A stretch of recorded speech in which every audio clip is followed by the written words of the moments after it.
Hello! Welcome to Balloon Twisting with Kitty. Today, because I cannot be there in person, I am going to be doing a bit of a tutorial on how to make a balloon dog. It is the simplest balloon and the first one that you will learn how to make when you start balloon twisting. Now first, you're obviously going to need your air pump and a 260 balloon. Now 260s you have to use an air pump for because they're very difficult to blow up with your mouth, and it takes a lot of training for balloon twisters to do so. A few years ago when I was working a gig, I worked with a dude who actually could blow them up with his mouth, and a lot of children kept afterwards thinking it was so easy, coming up and me like, hey, can I have just the balloon unpumped of air so that way I can attempt to blow it up? And we would always say, sure, and usually they would attempt to and be unsuccessful. I believe one time there actually was somebody who was successful with it. But first, for starting this, you want to take your balloon and get to the open end and put it onto the pump here. Now, you want to hold this very firmly so that way you do not have the balloon just going off. You want to make sure it's steady so that way you can get a good few pumps of air. And now you want to just pump it up a few times to about here. That looks to be good. You want to have just a little bit of end for that tail towards the end. Then you want to hold it closed, but kind of let out a little air. Within balloon twisting, that's actually called burping the balloon. Rather funny, I know. And then you want to tie it off. I tie mine off by putting it around 2 fingers and then slipping this the open part here between 2 of my fingers here, and then pulling my fingers out and tightening it. And you want to give it just a good nice squeeze to make sure that it distributes, that way you're not working with something very harder to work with. I have done that before and it makes things look a little bulgy and not quite as good. Now, first off, you want to section off just about this much, a few inches, not a whole lot, and press down. Now you want to press down nice and firm on it, and make sure you can feel your 2 fingers touching inside. Then twist. And I twist by having this one hand here kind of secure the knot on the other side, and then just slowly move my fingers like this. Well, I do it quickly, but I'm doing it slowly here so you can see. And then we've got the first part, we got the nose. Now you want to get about just enough to make it not a pure circle. If you ever feel your balloon getting a bit stiff, as I can feel it here, you want to just give it a nice squeeze. Again, as we did at the beginning. Then you want to section it off again and twist. And here's a bit of a difficult part. You want to hold the first balloon you made in this hand with these 2 fingers and these 2 like this. And then hold at this twist right here. This is to help make sure that nothing comes undone and that you can easily measure this next one, because you need to be the same size as this one with it, so you can easily see how big it needs to be. Then, once again, you pinch and twist it. Then you want to kind of pull slightly and then twist those 2 together. And now you have the nose and ears, or eyes, depending on how you want to look at it. I always saw them as eyes when I was younger, growing up, but I think they're supposed to be ears. Then, next one you can do a bit more of like a pure round bubble. It's got to be smaller than these 3 here. And then once again you want to hold on to secure this, that way it doesn't go apart, and you want something a bit longer. And then twist it off. Then you want to once again hold it, squeeze it if it's getting stiff. If you ever see me squeezing, that's because I can feel it getting a bit hard and stiff.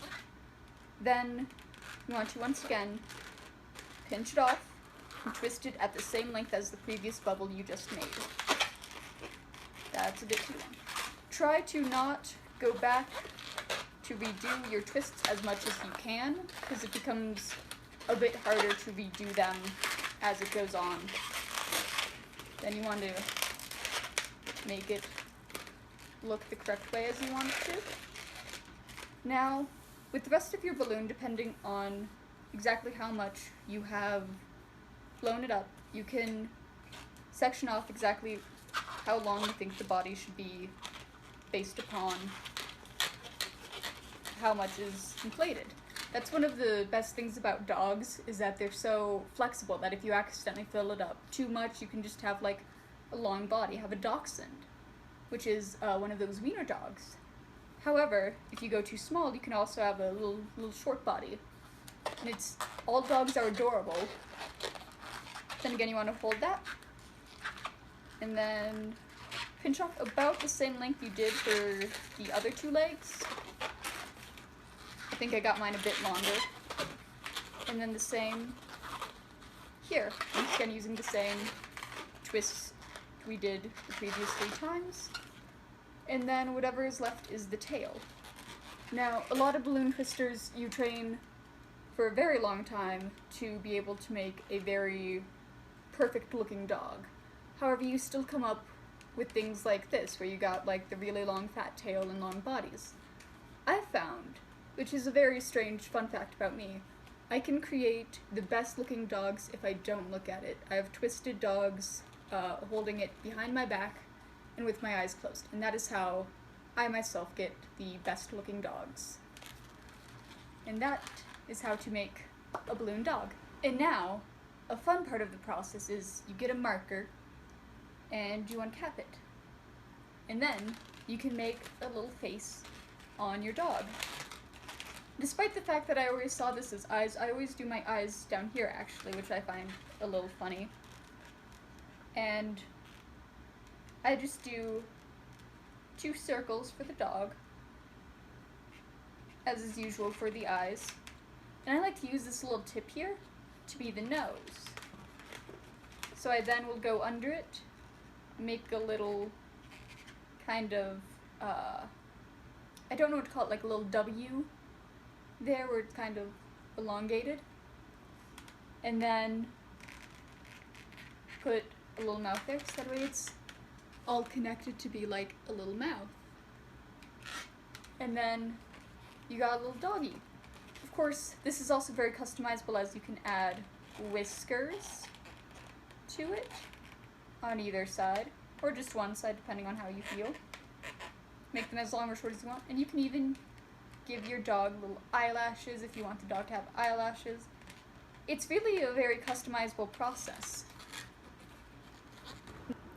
Now, another one that's very simple, yet just a bit fancy, is a pirate sword, which you take another 260 and your air pump, and attach it to the air pump.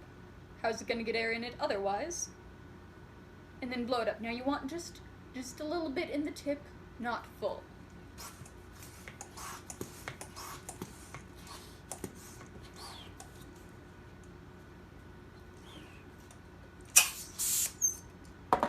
Like so. If I can grab it here. Like so. These balloons are long. Then burp it.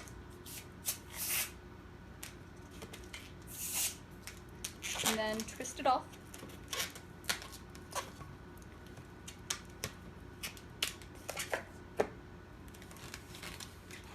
Then do the little squeeze. And now you're going to start with what is called a petal twist, and you want to do a fairly large one, and you'll see why in a minute. And it's where you just bend it so that it looks like a flower petal. And then you pull it so that way your fingers touch in the middle, and then twist it. Then you want to twist it like this.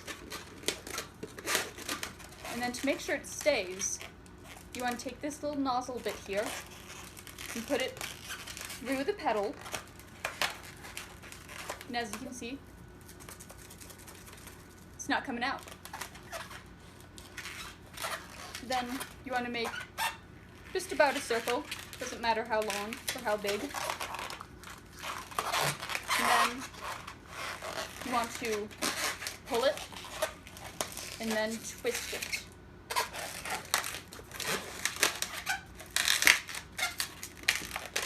This is to make sure that everything stays in place. Now, do not be afraid if your balloon pops while you're making anything.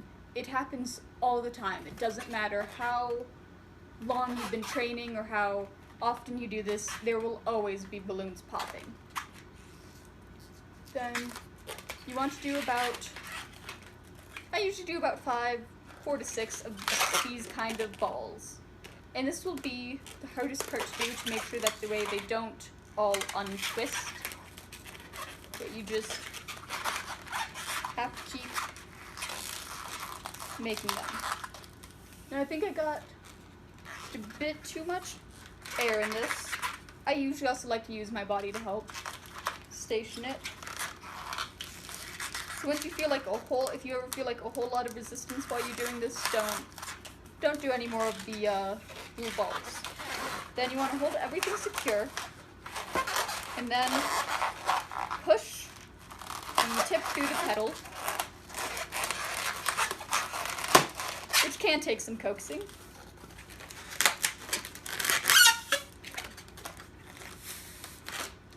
Then you want to straighten it out. The best thing about balloons like this is that the heat of your own hands is what helps straighten them out and to move. But because how it is, it doesn't have to be perfectly straight.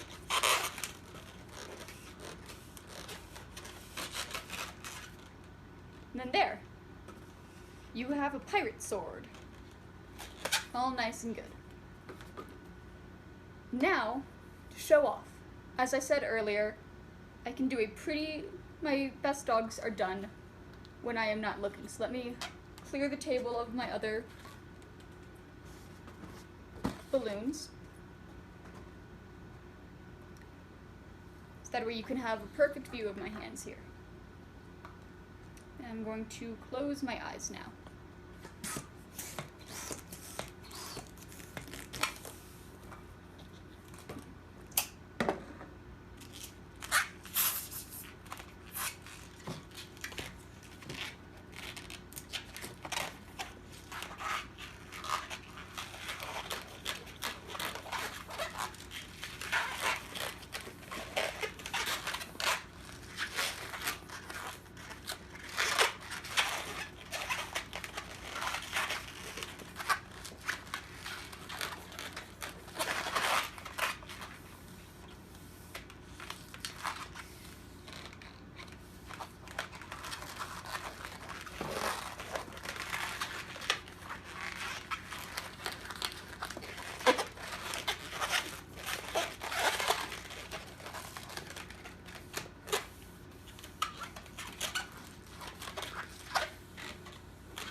Seems this one will actually do. We'll have a long... We'll see, actually. I can only feel right now.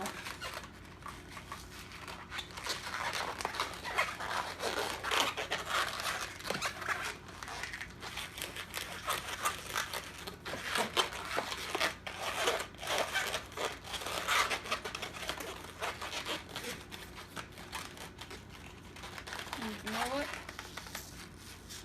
Just for fun.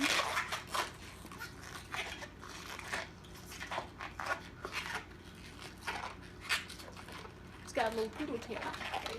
It's not all the way at the tip. There we go. It's got a bit of a long body and a long tail. And I've taken the poodle tail out, it seems now. But still fairly good looking along with the legs. Well, that is it. Been it for balloon twisting. It's been really fun. See you soon. Have a good day.